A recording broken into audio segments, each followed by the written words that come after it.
Y justo creo que gran parte de o sea, estar anestesiados, adormecidos, viene por un miedo a la conexión,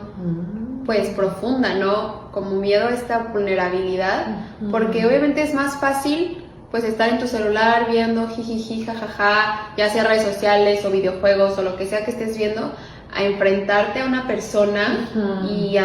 pues a platicar, o sea, igual en el aspecto, o sea, de las citas, ¿no? De las relaciones románticas, o sea, cómo se ha modernizado que ahora todo es a través de las apps o todo es a través de Insta, o sea, así de que, ay, me reaccionó una historia, wow, la gran historia de amor, y empiezan a hablar, o sea, hemos perdido este valor,